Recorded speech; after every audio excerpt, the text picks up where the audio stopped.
Okay, and we're live. Hi everybody, welcome to our live stream today, all about student support at Nottingham Trent University. So this is our fourth live stream about applying to university. There's a series of these streams that we've been doing. You can check the rest of them out on our YouTube page, and you can also check out our future live streams as well at ntu.ac.uk/applying. So my name is Leanne, and I work in the social media team at NTU, and I'll be your host for this evening. And I'm going to be joined by someone from our student support team and also two lovely students as well to talk to you all about student support at university. So student support is something that's really important to consider when you're applying to university. So we're here to help answer your questions. So if you do have any questions whatsoever about student support, then do leave them in the live chat just at the side of this video, and then we'll come to them at the end and answer those for you as well. Even if you don't have a question, say hello in the chat as well. We'd love to see you and say hello. So now I'm going to bring on my lovely guests for the evening. So first we've got Gaia. Hi, my name is Gaia and I'm a fourth year psychology and criminology student, and I'm also a mental health champion. Lovely. And Ellie? Hi, I'm Ellie. I'm in my third year and I study equine sports science. Lovely. And finally, Gary as well. Hi, my name is Gary McLarry, and I'm the head of Disability and Inclusion Support Services, and we support around about 6,000 students at Nottingham Trent University every year. So hopefully we'll be able to answer some of the questions around student support this afternoon. Amazing. Thank you, everybody. So as we said, any comments or any questions at all you can think of, just pop them in that chat and we'll do our best to answer them for you. So let's get started, shall we? So let's get straight into student support. So first of all, Gary, could you give us a bit of an overview then of student support services at NTU and what we can offer? Yep, we got support for all our students. All our students at different times will access our services. So I suppose really what I look after is the disability and inclusion support services. So we've got like 4 streams there. We've got a dyslexia support service, we have an autism support service, we have a disability support service for students with long-term medical conditions and those with physical and sensory disabilities. And then we've also got a mental health mentoring access team, which is for students with long-term mental health conditions, and they can access mentoring through that, through if they're getting funded support, which we can, talk about as well, and they can access that. We also have an assessment centre to help students apply for their disabled students allowance, which is particularly important for a big number of our students with disabilities. But then wider in student support services, we have relationships right across the university. So we have like the wellbeing services, and again they deal with all sorts of difficulties that students come across and help students to manage any sort of concerns they have during their studies. And we have as well, so there is a counselling service that's available they can access through wellbeing too. And in addition to that, there's support services for students or international students come to university. The Global Lounge is brilliant. It's really, really welcoming, and it's there for all students to go in along and have a chat and meet others as well. And then we've got student financial support service as well. So any questions around your finances, any hardship issues, applications for a hardship fund, if you need to access that, or even just information on what you can access in terms of the student loans, etc., and all too, basically, and how you apply for that as well, and any difficulties around that. So they're there to offer you advice, and they offer us just financial capability, managing your money as well, really, really important. And we also have a network of student support advisors right across the schools, and they work directly with academics, all the time, basically on the ground, dealing with any things like need additional time for assignments, etc., any concerns with the course, or need to take a break, or just just even liaising with your tutors, etc., and all too. So we're everywhere basically. So we do offer a lot of support for students. Amazing. Thank you, Gary. It's so great to hear about the range of support on offer as well. It's not just limited to one or two things. It's across a while. I love that you mentioned the Global Lounge as well. A really good place for students to go on campus and get involved in lots of activities and meet other students. So there's lots of opportunities to access support at NTU. So Gaia and Ellie now, I'll speak to you next. If you could both give me a bit of an overview about the support that you've experienced sort of at NTU and how you found that as well. Gaia, if we go to you first, just as you're next to me. So during my time at NTU, I have accessed the NTU Counselling and chaplaincy service and the dyslexia and study support team, and I guess support for student accommodation issues, since I have had quite a up and down time at NTU, but NTU have always been there to really help me. So In first year, I was going through a bit of like a toxic relationship and some flatmate issues that were really affecting like my mental health and studies. And student support were really helpful to like flag up actually like what I was going through, because at the time I just didn't even realize what I was dealing with. And they also showed me what like support was available not only in NTU but also outside with like NHS organisations. And also, like after many years of like struggling throughout my education, I was able to get finally a diagnosis of dyslexia through NTU. It was a really quick process from the initial assessment all the way through to putting the things I needed in place. So yeah, NTU have honestly been so helpful with everything I needed. Great, thank you. It's lovely to hear that you were able to get support with your dyslexia diagnosis as well, because that's something as an adult can be quite hard. So it's good to hear that NTU were there for you with that as well. Ellie, I'll move on to you next. What about you? Yeah, sure. I definitely agree with Gaia about the NTU being really helpful. I've recently also used the wellbeing services as well, which is actually like one of the easiest things to do as well. So if you're ever worried about, say, like your mental health or anything in your life, there's a really quick form you can fill out on the Student Hub under Student Support Services, and they get back to you so quickly. Like you'll get a phone call the next day or an email back, and it's really easy to use. And I used that before summer when we were doing our pre-summer assignments, and also utilize your personal tutors as well, and they really help. I actually passed all my assignments that I was so worried about, and without my personal tutors or the support from NTU, I don't know, it's just really helped me.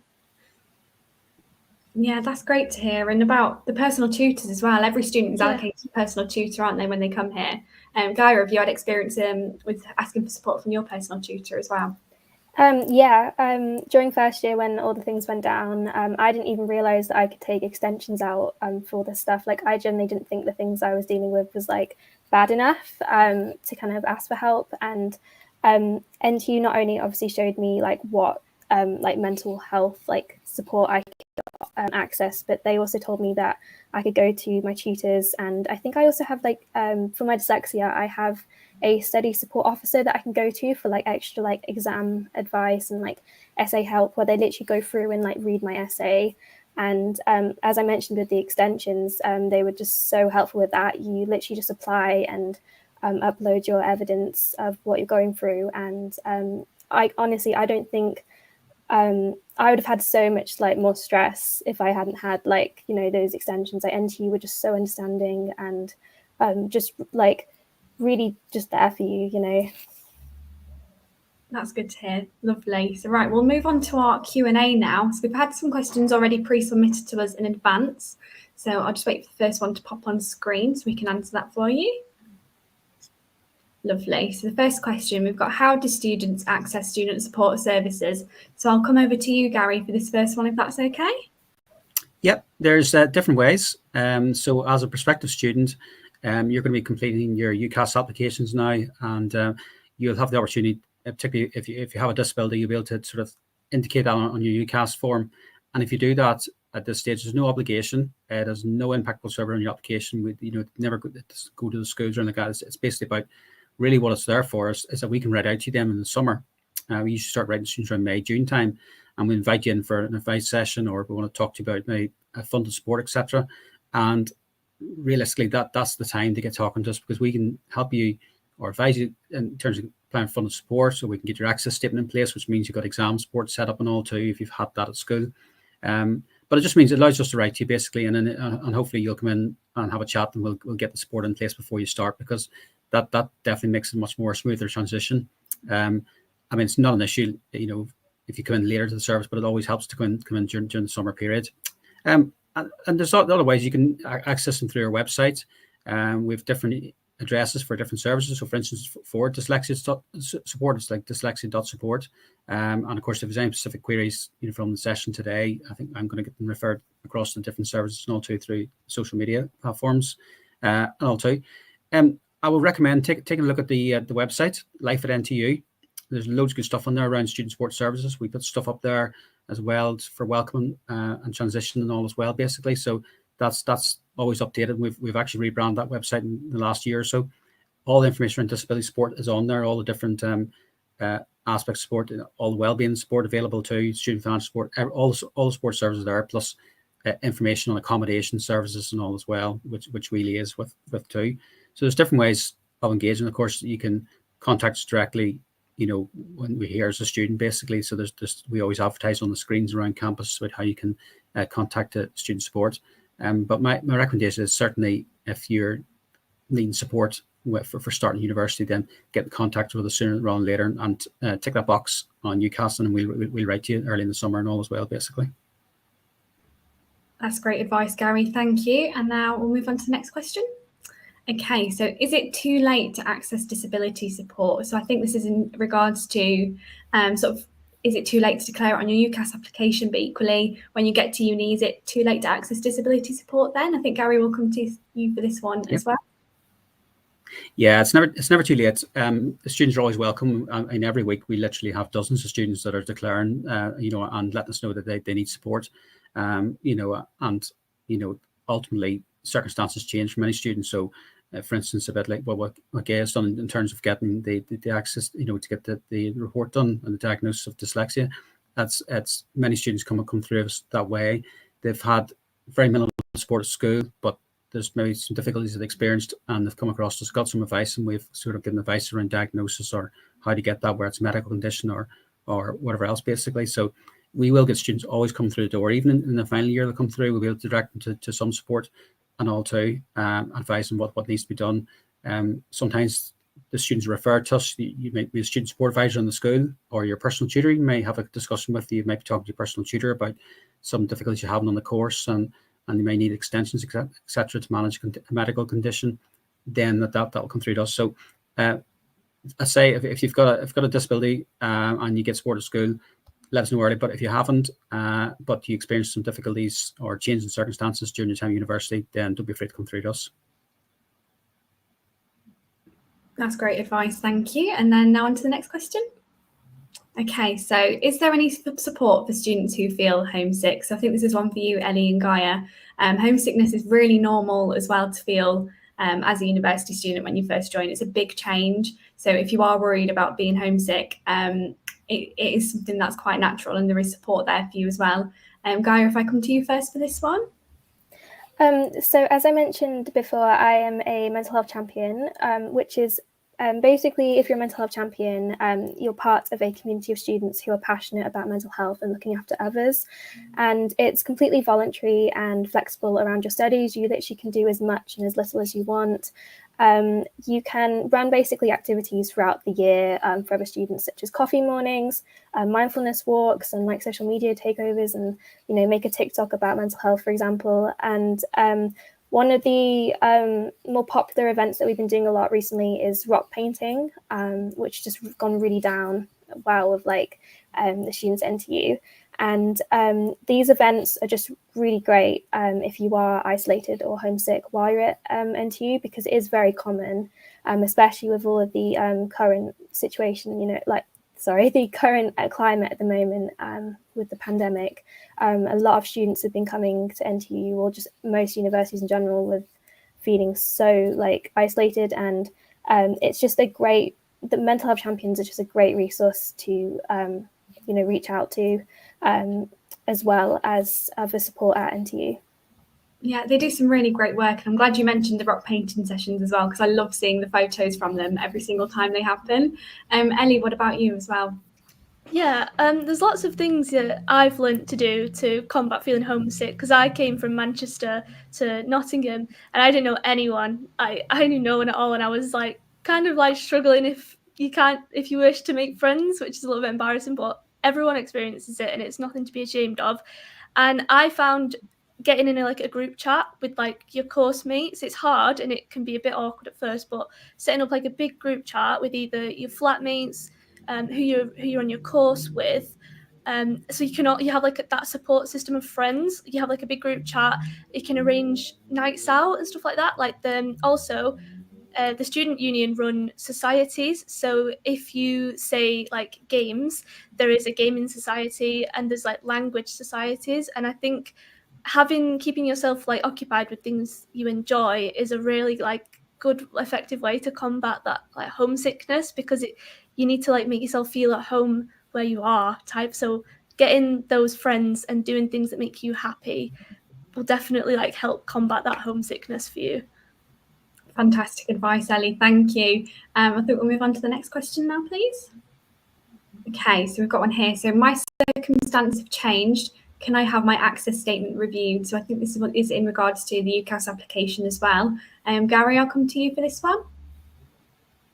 Yep, definitely. It's not an issue if you haven't needed to tick the box and indicate a disability in UCAS, but something's changed. You know, and actually, if you have, you know, you struggle at school and you've been given additional help, maybe some additional time in exams. This happens quite often, and you maybe potentially need to look at getting a diagnosis of something like dyslexia or dyspraxia, or, you know, I need to find out why it is that's some academic work that can be difficult enough. That's a really good example of students. About over 100 students eventually come through the university. We always try and encourage students to get the reports done if they can beforehand. They definitely know they've got a diagnosis. That's something we do recommend. But we do understand that some students at school that maybe didn't get the level of support, maybe that probably they should have had. You know, and I think it's important that we help students get diagnosed when they're at university, because basically things change a lot from an academic perspective in that regard, and it's important to have that support in place. So that's a good example of where the circumstances have changed, you know, from school to university, and we'll do our best to accommodate everyone basically that comes through. Great, thank you, Gary. And we'll have the next question now, please. Okay, so how do I access counselling at NTU? So Gary, I think this is another one for you, but I'm sure there's quite a few ways you can sort of access support, isn't there, and sort of get in touch with the team. Yeah, it's very often it's through the wellbeing services. We recommend to make an appointment with one of the mental health advisors in the wellbeing service, and then they can refer you on to counselling, because they'll have a chat with you first and find out what you know difficulties you are experiencing, you know, and because there may be other options, there may be other solutions and other approaches that the advisors themselves may be able to help you with. So I always say counselling is for a particular purpose and for a short-term purpose, really. Usually I think it's about 4 to 6 sessions or something like that. You know, so ultimately the main thing is to have that chat with mental health advisor, be able to look at all the sources of support and all too. And we have online resources like through Silver Cloud, and we're always looking at how we expand those resources and all basically. So yeah, I think that's certainly a route into that areas of help basically. Mm-hmm. And Gaia, you mentioned your access counselling as well. How was accessing that for you? Was it quite easy to get in touch? Yeah, I actually accessed them through the Mental Health Champions, and I basically, the woman who runs it, Leah, is lovely, and she got me in touch with, I think she even filled the form out for me, because she already kind of knew what I was going through, and they got in touch within, like, I'm pretty sure the same day, and I got assigned a lovely counsellor, and I had 4 sessions, and I'm pretty sure you can go back for more, or you can seek other support like externally.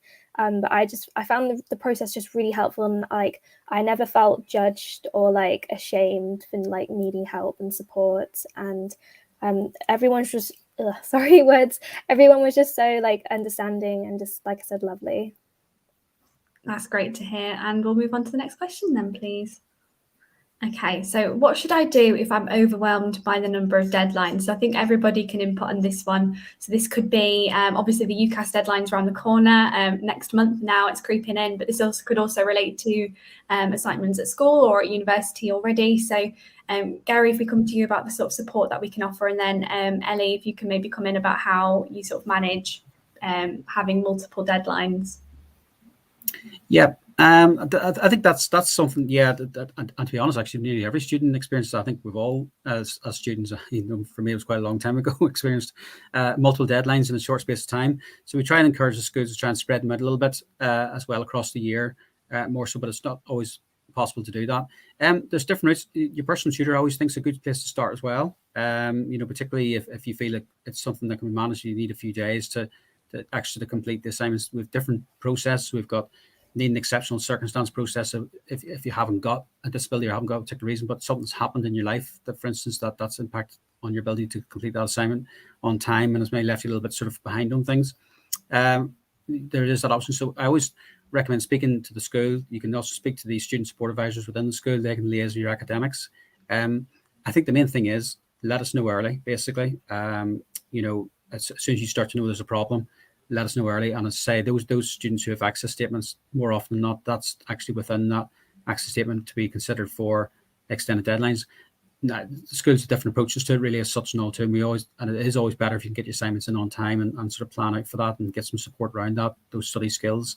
But we know people have different circumstances, and it's not the university's interest to, fail you because you can't get an assignment in maybe for a few extra days beyond the deadline. There's always a way around it, in the forms we can do, and there's processes that we've got in place and all to allow you to manage that, really.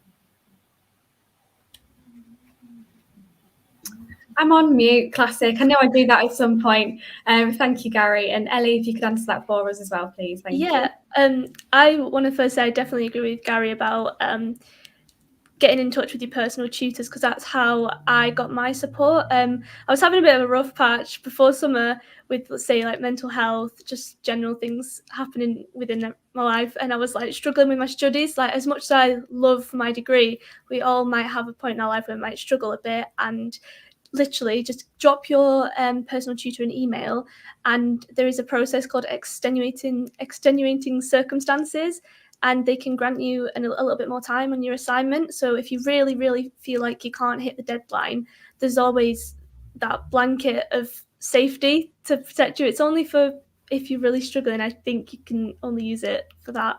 But that's what I used, and I think if I hadn't have had that, I don't know. My personal tutor was so understanding. She was like, yeah, I completely understand. She was really helping me out. So I got the extenuating circumstances, and I passed my assignments with like flying colours, and I felt so much better about it. So they're really lovely, and no one judges you. It's so good. Oh, that's so good to hear, and it's genuinely helpful. So if you feel like you need that kind of support, it is there, and just don't be afraid to ask for it. I think that would be sort of my top advice. Don't be afraid to reach out, because there are people there for you and there to help. I guess we'll have the next question then, please. Okay. Oh, so what is a mental health champion? I think, Gaia, this one's for you. Okay, so I think I touched on it a second ago, but a mental health champion is it's a student who is, I guess, like a volunteer. And if you're passionate for mental health or just simply for helping others, you can join this community of students called the Student Mental Health Champions. And it's run by the NTSU, and like I said, it's voluntary. You don't get paid for it, but it is very flexible around your studies. And it's been, over the last year or so, it's really blossomed. I think at the moment we have about 200 members in the Mental Health Champions, which is just amazing. And you basically take part in regular activities over the year, or however long you are at NTU. And so things such as coffee mornings, mindfulness walks, rock painting, anything literally mental health related. It's so just relaxed, and it's just like I've been part of it for I think 1 or 2 years now, and I couldn't recommend it more. You can also do social media takeovers, so you can take part in making like a TikTok about how to say manage stress, for example. Like I said, these activities throughout the year are just perfect if you're a student who is isolated and homesick. And you also get training throughout the year as a student mental health champion, which is compulsory, and which looks amazing at the end of the year on your CV. And you can even get a reference as well from Leah, who runs the Mental Health Champions. So all of this it's just an amazing scheme that you can take part of while you're at NTU. And like I said, I just couldn't recommend it more. Like, I have literally loved my time with the Mental Health Champions. And it's like, if you don't want to take part in being a mental health champion, you can come to any of us for any support. Obviously, we can't we are not, even though we do get training, we aren't qualified to give you support in the way that, say, a professional psychologist is. But we can signpost you to NTU services such as the Student Support Services or external NHS organisations. That's great. Thank you. So I think we have come to the end of our questions now. So we'll wrap up. I just want to ask you all, what it would be your sort of top piece of advice for students. I'm putting you on the spot, everybody. I'm sorry. A top piece of advice for students and for students who are applying to university now, and like thinking back to your own experiences and the Gary, more for you, the students who you've spoken to. What would your one piece of advice be? Who would like to go first? I'll go. Yeah, because it's funny. It's my sort of thing I go on about all year, and they sort of get tired listening to me. My main bit of advice is get stuff done early, basically as early as you can. Really, apply for your finance early. Get your UCAS done early. And if once the services contact you, particularly for disability, it's so important just to do that, sort of get in early, and because it just makes such a smoother transition if you've got your support in place and you're starting in September, October, and you've got any equipment, you've got access to a mentor or a tutor. Particularly if you've had a lot of support at school, it just makes such an easy or much smoother transition. You can just get on with enjoying yourself, frankly, which I think is the most important thing, and starting to enjoy your studies as well. I suppose with another tip as well is just do a bit of research, come up and see the campus. Come up and see Nottingham's great. I've been here about just over 18 months myself, and it's a really vibrant city, easy to get around. It's a very strong student community. But come and take a trip up here, take a look around and all too. See the facilities if you get an opportunity, basically, and ask people lots of questions. Don't be afraid to ask questions. That's what we're all here for. Amazing tips, Gary. Thank you. I think we'll go on to Ellie next. Yeah.